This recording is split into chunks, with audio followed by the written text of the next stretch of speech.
Nama saya Nadia Siombing, saya kelas 11 IPS 6. Saya akan menganalisis respon masyarakat adat Indonesia mengenai COVID-19. Tahun 2020 akan tercatat dalam sejarah manusia sebagai masa yang penuh ketidakpastian. Mengapa demikian? Dikarenakan virus yang menyebar hampir ke seluruh muka bumi ini.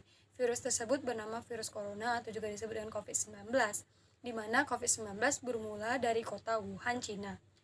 Tapi, tahukah kalian bahwa kelompok pro lingkungan senang sejenak dikarenakan kurangnya polusi udara dan udara menjadi lebih sejuk. Sedangkan masyarakat yang awam perihal penyakit yang datang dari binatang dan ditularkan kepada manusia tersebut menjadi terpengaruh dan menyadari betapa mereka telah mengangkangi pembatas alam yang memisahkan dunia manusia dan satwa liar. Namun, di tengah keresahan akan ketidakpastian yang dirasakan oleh penghuni bumi di masa pandemi COVID-19, ternyata masyarakat adat dengan segala pengetahuannya, kearifannya, nilai-nilai dan budayanya, serta praktik-praktik baiknya, menjadi kelompok yang sekali lagi membuktikan memiliki kelentingan tinggi menghadapi ketidakpastian itu. Dalam dialog umum Rapat Kerja Nasional atau Rakermas, Aliansi Masyarakat Adat Nusantara atau AMAN ke-6 yang dilakukan secara daring pada Senin tanggal 16 bulan 11, Julianus, salah seorang masyarakat adat dari suku Dayak di Kalimantan, menceritakan bagaimana mereka mengamankan diri di pondok atau dalam hutan agar tidak tertular virus, dengan maksud meringankan beban aparatur negara dan para medis yang hingga saat ini masih berjuang menekan angka ketularan COVID-19 di Indonesia.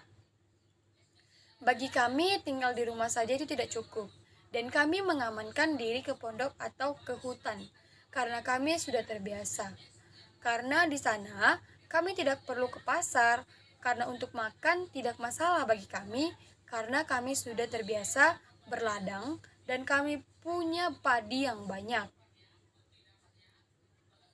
Sehingga 4 atau 5 bulan sampai 1 tahun pun seandainya social distancing atau lockdown, kami masih bisa makan karena bisa irit tumbuk padi menjadilah beras, kata Julianus. Pemuda adat begitu besar dalam masa pandemi COVID-19 bahkan menjadi tulang punggung di masyarakat adat merupakan peran besar para pemuda atau pemudi dan perempuan adat tersebut. Jelas, peran perempuan adat dan pemuda adat sangat penting karena AMAN sejak lama fokus mendirikan organisasi sayap untuk mereka. Lantas, mereka menguatkan organisasi sendiri dan terbukti di masa pandemi COVID-19 keberadaannya sangat bermanfaat.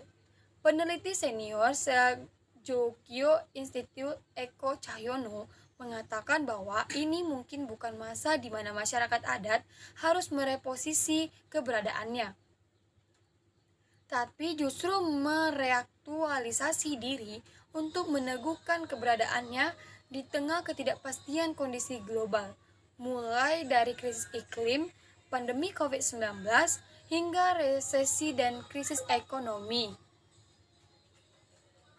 Situasi adat ini memang menunjukkan perlu adanya evaluasi dan refleksi menyeluruh bangun susun sistem global. Perlu alternatif dari arah pembangunan yang dulu dianggap bisa mensejahterakan dan memajukan rakyat yang ternyata tidak terbukti keampuhannya. Karena itu, perlu kebijakan dan tindakan berbasis risiko menghadapi situasi yang tidak pasti seperti saat ini. Sehingga apapun yang dilakukan perlu memikirkan resikonya.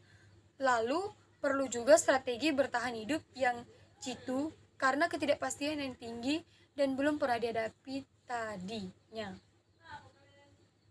Refleksi saya, siapa yang bisa melakukan melalui kondisi ketidakpastian ini? Jawabannya menurut saya masyarakat adat.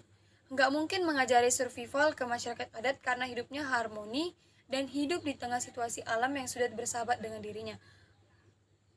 Dalam kontestasi diskursus paradigmatik pembangunan global yang sedang terjadi saat ini, tarik-menarik antara pembangunan berorientasi ekonomi dengan biosentrik terjadi, maka ekonomi yang berwatak antroposentris dan menempatkan manusia di puncak piramida dan memakai kacamata monodisipliner dengan orientasi kapitalisme dan neoliberalisme menempatkan alam sebagai barang dagangan saja. Kemudian diantitesis oleh biosentrik yang intinya pembangunan dilakukan berbasis biotik community atau flora dan fauna, namun sebenarnya merupakan praktik ekologi dangkal dan bisa menciptakan fasisme ekologi. Mereka yang berorientasi biosentrik menurut Eko akan membahasakan proyek pembangunannya dengan istilah-istilah pembangunan hijau, ekonomi hijau, tetapi apakah otomatis itu adil untuk masyarakat adat juga tidak diketahui. Direktur Jenderal Kebudayaan Hilmar Farid mengatakan, sejak Kongres pertama AMAN di 1999 sudah membahas soal diskriminasi dan segala bentuk ketidakadilan di berbagai daerah akibat industri ekstraktif. Semua itu berkaitan dengan hak atas tanah.